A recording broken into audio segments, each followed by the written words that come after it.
Welcome, weary traveler, to our quiet corner of the world. The day is done, its noise has faded, and the time for rest is near. Here, we leave the waking world behind and journey into dreams. This is a place for random stories before bed. So find your comfort, close your eyes, and let our story begin. Release the hard lines and the sharp corners of your day, and allow your thoughts to soften, to unfurl. We are journeying to a time and a place where humanity has remembered how to listen.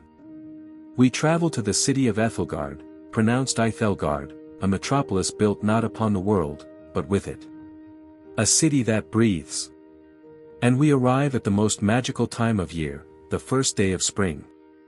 In Aethelgard, the dawn does not break. It blossoms.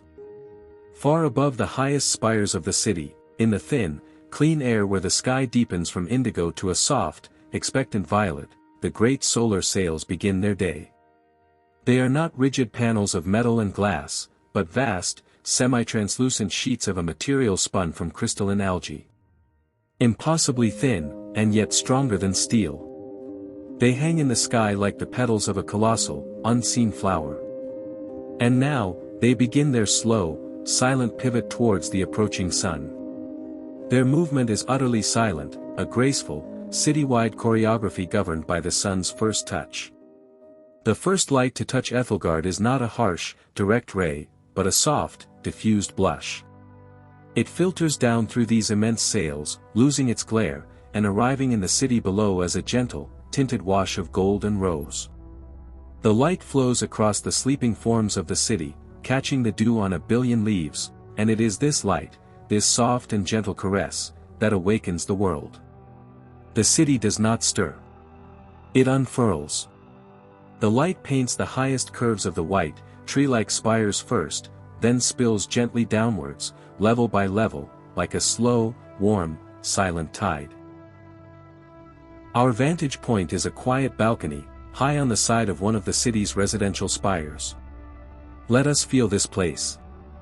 The floor beneath our feet is not cold stone, but a smooth, seamless material known as living ivory.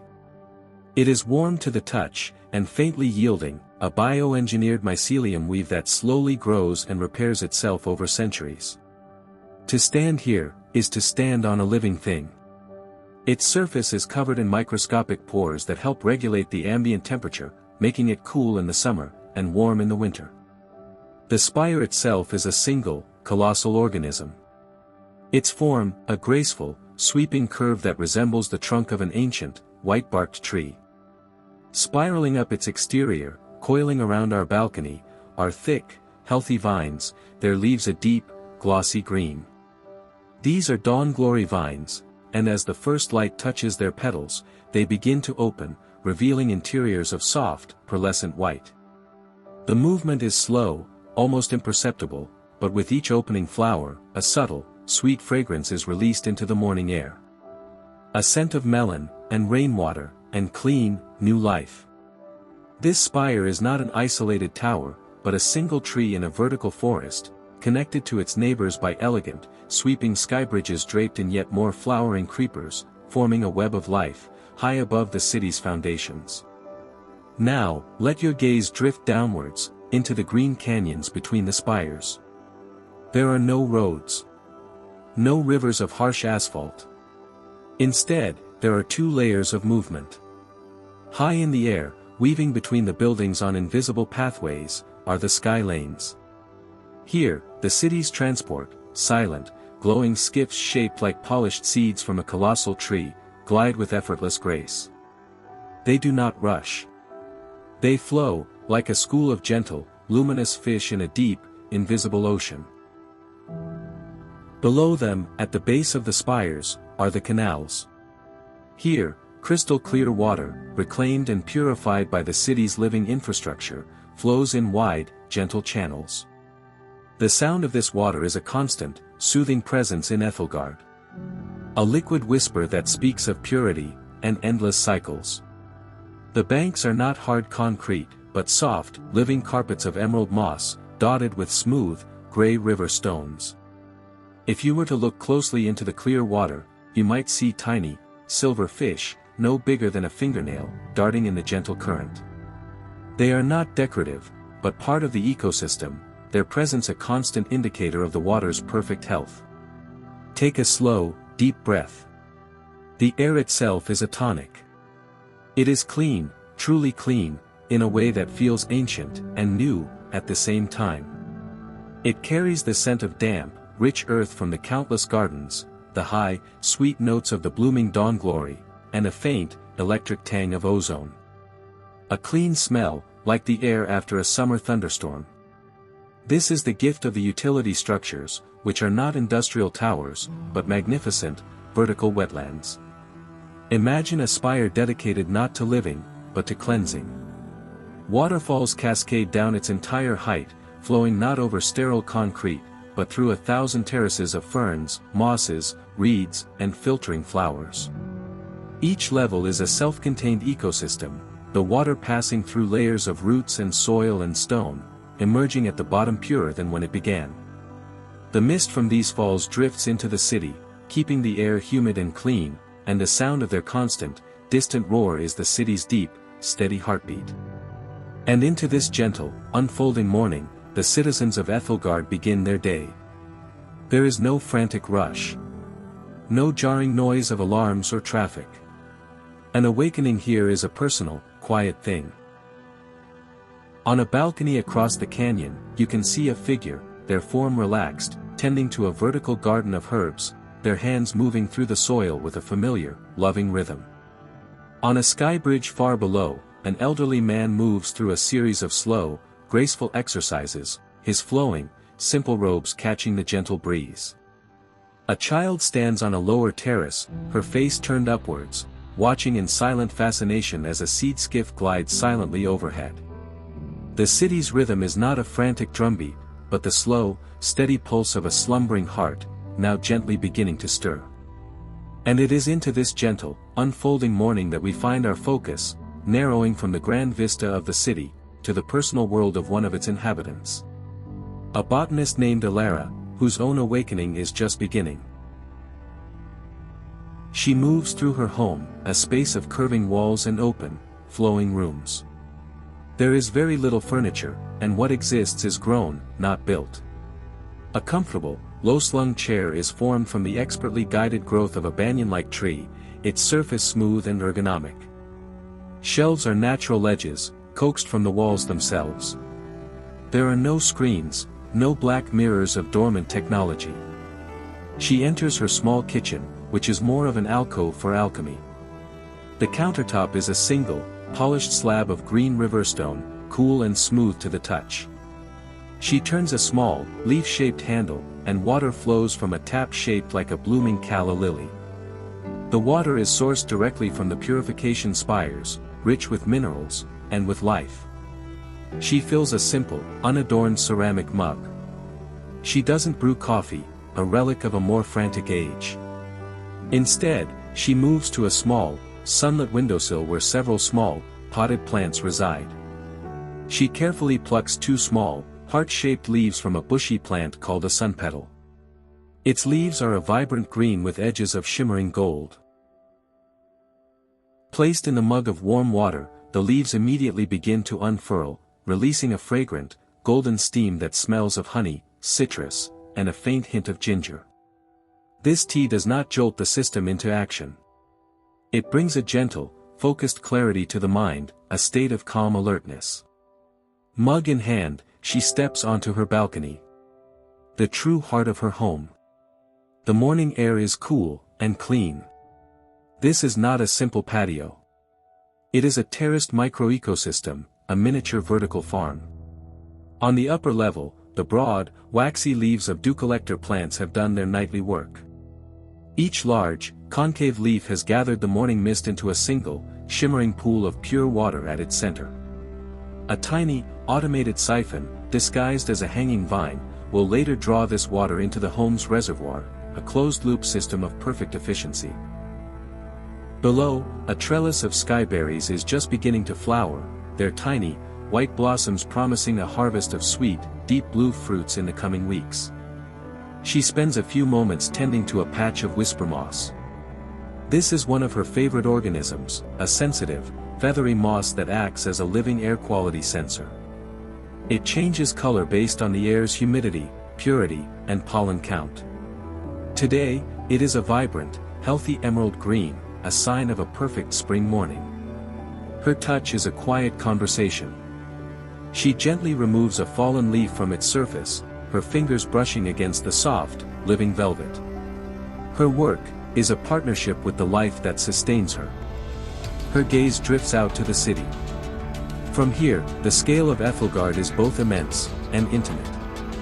She can see the silent, seed-shaped skiffs gliding between spires, and a family on a neighboring balcony, a father showing his young daughter how to repot a flowering vine.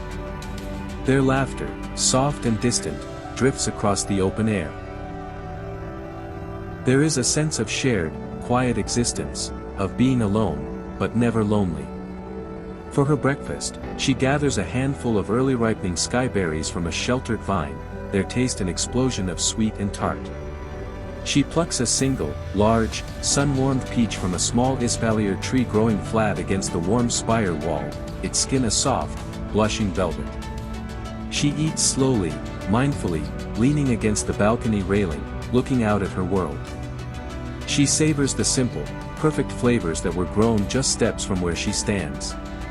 Her work for the day is a quiet continuation of her life's purpose. As a civic botanist, she is one of the many stewards of Aethelgard's complex ecosystem. Today, she will journey to the domes of knowledge to review data on the city's various pollinator insects, ensuring their health and genetic diversity. It is a task of immense importance, but it carries no stress, no pressure of a deadline. Her work is a contribution, a part of the city's great, living symphony. And as the morning unfolds, she is ready to play her part. She gathers a small satchel woven from resilient cattail fibers, placing within it a data slate, a thin, flexible sheet of polished wood that displays information when held, and a small glass jar for collecting pollen samples. She takes one last look at her home, a place of peace and life, and steps out, ready for the day. Elara's journey to the domes of knowledge begins not with a commute, but with a glide. She walks along a short, open-air bridge connecting her spire to a small, circular platform that juts out into the sky lane. This is a public skiff station, its floor made of the same warm, living ivory. A silent, polished pod, shaped like a smooth river stone, detaches from the main flow of traffic, and drifts to a perfect stop before her. The door irises open with a barely audible sigh, revealing an interior that is clean, simple, and comfortable. She steps inside, and the door seals behind her. She settles into a seat molded from a soft, moss-like textile that conforms to her shape. There is no driver, no complex controls, only a small, glowing glyph on the wall indicating the skiff's route. The interior is Spartan, but for the view. The canopy is a single, curved piece of transparent, diamond-hard crystal, offering an uninterrupted, panoramic vista of the city. As the skiff pulls away from the platform, she feels not a lurch of machinery, but a gentle, uniform lift. A faint, low-frequency hum vibrates through the floor, the only indication of the powerful magnetic currents that guide the vessel. The journey is a moment of quiet reflection, a chance to simply observe the life of the city from within its arteries.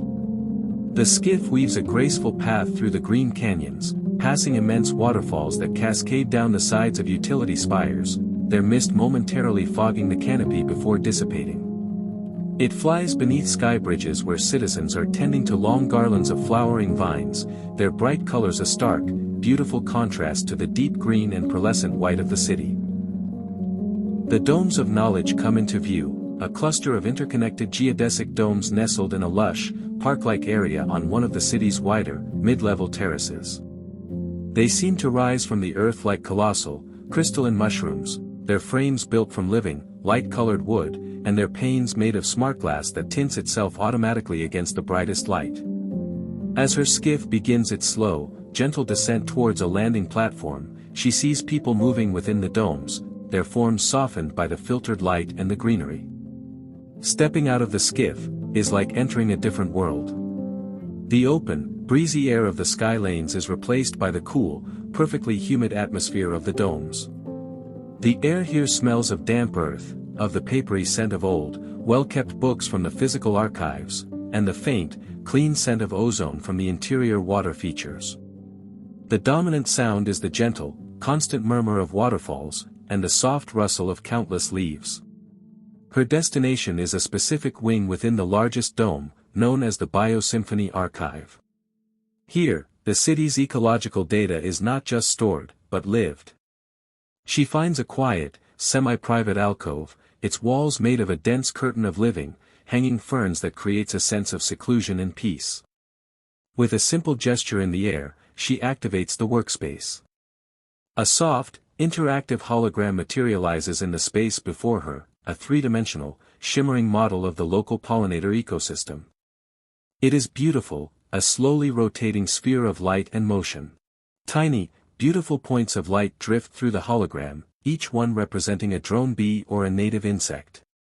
She is investigating a subtle drop in the pollination efficiency of a specific cherry blossom grove in the community orchards. With gentle, deliberate movements of her hands, she isolates the data streams for that sector. It is like conducting an orchestra of light. She expands the shimmering, golden helix of a drone bee's genetic code, examining it for any signs of drift or error. The data is complex, but the interface is intuitive, more like sculpting with light than analyzing spreadsheets. After some time, she identifies a anomalous frequency in the navigational patterns of one drone bee colony. It's a tiny deviation, a slight wavering in their otherwise perfect flight paths. The data suggests the cause, but to be certain, she needs more than data. She needs the city's collective wisdom. She needs the archive tree. She leaves the quiet of her alcove and walks to the center of the great dome, her soft slippers making no sound on the mossy floor. Before her stands the archive tree, a being of immense age and knowledge. It is a colossal, bioengineered ironwood, its trunk wider than 3 people standing with arms outstretched.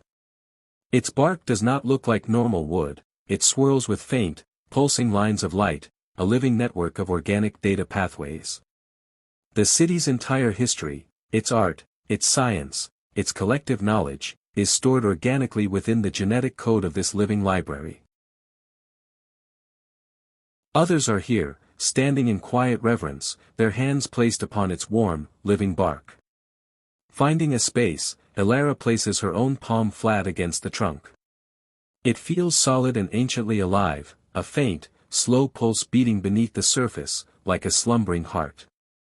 She closes her eyes and breathes deeply, clearing her mind. She focuses on her query, the anomalous frequency, the cherry grove, the genetic drift. She does not type the question. She feels it, projecting the pattern of the problem from her mind.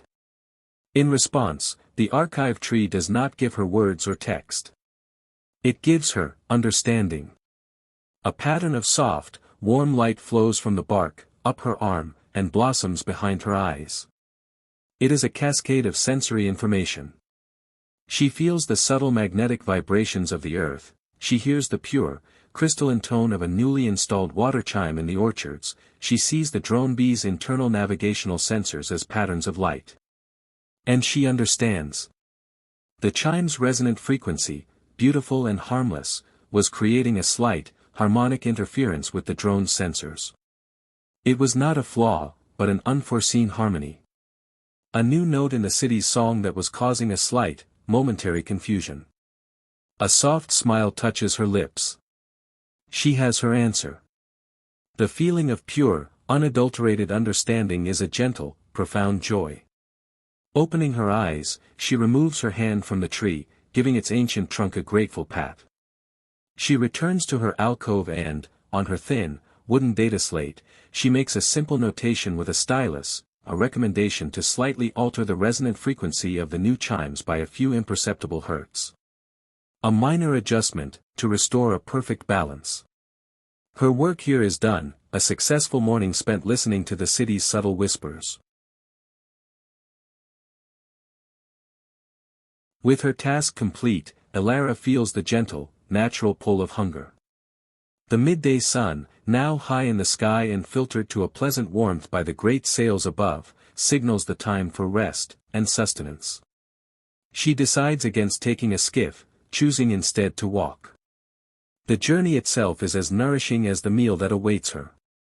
Her path leads her downwards, along a gently sloping walkway that spirals around one of the city's main spires. The path isn't paved, but composed of a mosaic of smooth, warm river stones, fitted together with perfect precision. It is bordered by channels of flowing water, the same clear water from the canals, which makes a soft, trickling music as it flows. As she descends, the quiet, intellectual atmosphere of the domes gives way to a new symphony of sounds. The gentle, rhythmic thump-thump of a weaver's loom, the soft shush-shush of a woodcarver's sanding block, the musical clinking of glass being shaped. She has entered the artisan quadrant. Here, the city's creative heart beats with a slow and steady rhythm. Workshops are open to the air, built into the terraced hillsides like cozy, sun-drenched caves.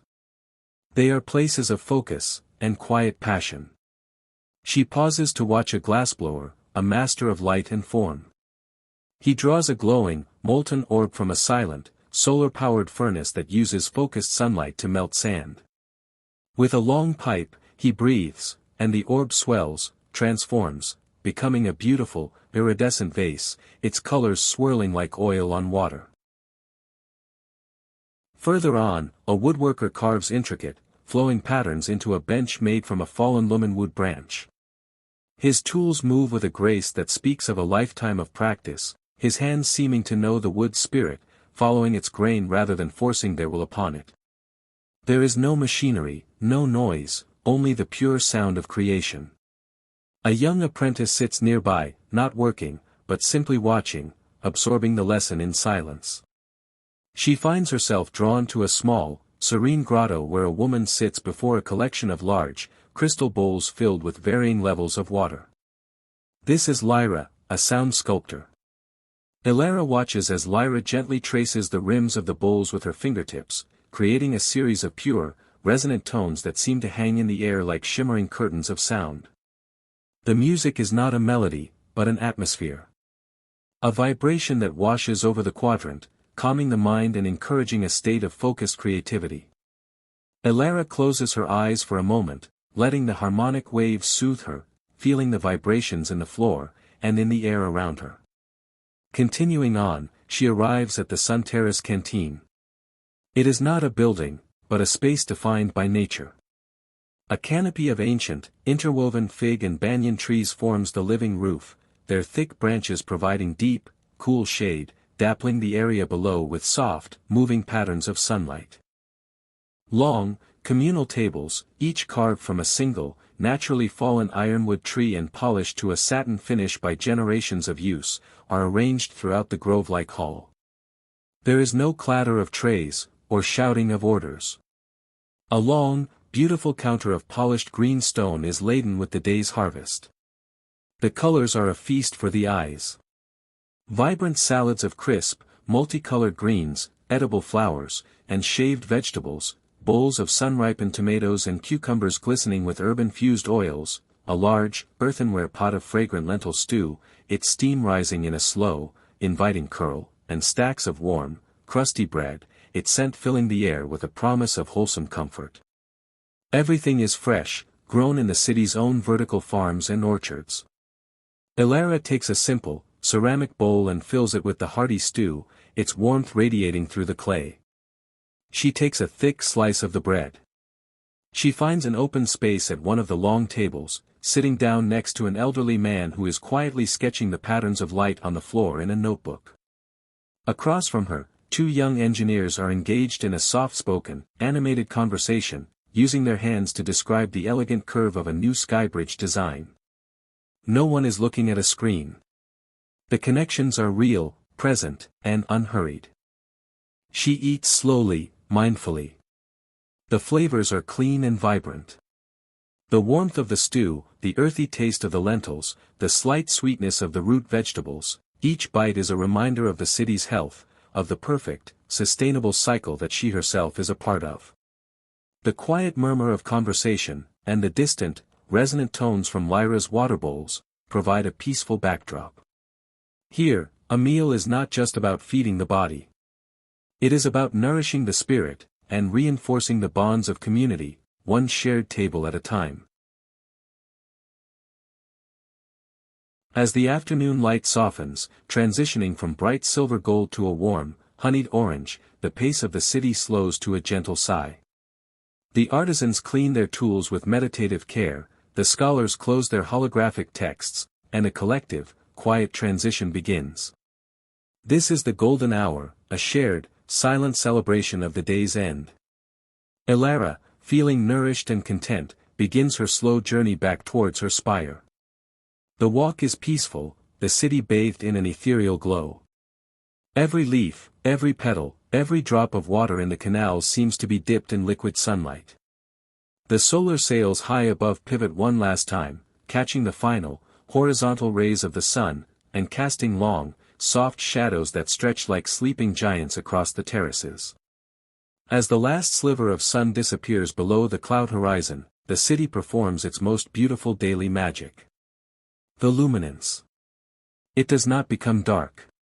A moment of deep twilight holds, a breathless pause, and then a soft, internal light awakens. The bioluminescent material of the buildings begins to glow with a gentle, pearlescent light, as if lit from within by a cool, white fire. The moss lining the walkways and canals brightens, tracing the city in lines of soft green and blue. And flowers that remained closed all day, now open. The moonpetal jasmine, a local treasure, unfurls its delicate white petals, releasing a sweet, heady, calming fragrance into the cool evening air. Tonight, Elara does not go straight home. She feels a pull, a curiosity born from her experience with the archive tree. She feels a pull towards the sky. She takes a skiff, ascending this time, rising through the glowing city to its highest point, the Stargazer's peak. Here, at the apex of the tallest spire, an observatory roof, a marvel of biomechanical engineering, irises open like a great mechanical flower, revealing the cosmos. With no light pollution from the gentle city below, the view is a masterpiece of impossible clarity. The vibrant river of the Milky Way spills across the blackness, and nebulae hang in the void like faintly glowing clouds of colored dust. She stands with others on the observation deck, a shared, silent wonder uniting them. A guide, known as a star shepherd, speaks in a low, soothing voice, not of the science of light years and stellar classifications, but of the old stories held within the constellations. Tales of heroes, and lovers, and mythical creatures written in the stars. As Elara gazes into the infinite depth, she feels a strange resonance within her mind, an echo of her connection with the archive tree from the morning. It's a faint, persistent hum at the edge of her consciousness, a feeling she has never had before. And then, it happens. For a fleeting, almost disorienting, moment, the starry sky is overlaid with another image. A vision.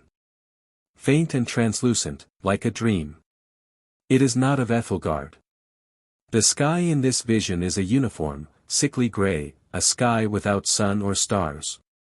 The buildings are not living spires, but sharp, aggressive towers of dark metal and crumbling concrete, packed so tightly together they seem to choke the very horizon. She feels a phantom sensation of cold, a biting wind that carries the scent of rust and chemicals.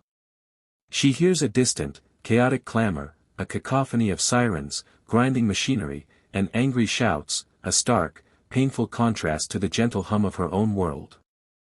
The vision sharpens for a single, agonizing heartbeat. She sees a flash of cracked, barren earth, littered with the skeletal remains of forgotten technology. She feels a wave of something utterly alien to her experience, a feeling of deep, aching loss, of a world that has been exhausted, broken, and abandoned. The peace of Aethelgard, she suddenly understands, is not simply a state of being. It is an answer. A sanctuary. A carefully constructed response, to a past that the city was designed to forget. This perfect world was not grown from nothing. It was grown, from the ruins of another. This is the city's great, silent twist, that its light was born from a profound darkness. Just as quickly as it came, the vision fades. The brilliant, star-filled sky returns, its beauty now feeling almost fragile. Elara gasps softly, placing a hand over her heart, her own breath loud in the sudden silence of her mind. The star shepherd's gentle voice continues, oblivious. But for Elara, everything has changed. The peace around her now feels more precious, more deliberate. As she turns to leave, her mind still reeling, one final, cryptic image flashes in her mind. The cliffhanger. The seed of a new story. She sees a close-up, a hyper-detailed image of a single, tiny, vibrant green sprout, a new seedling, pushing its way with impossible, defiant strength through a thin crack in a sheet of rusted, gray metal. It is a symbol of life, of resilience, of a beginning, or a warning. What was the world that came before? And what does this single, resilient sprout truly represent? The answer, for now, rests in the sleeping heart of the archive tree, waiting for the next season, the next story. The city settles into its gentle, pulsing slumber, holding its secret close. And Elara, gazing out from her balcony at the peaceful, glowing landscape, now sees it with new eyes, filled with a universe of new questions.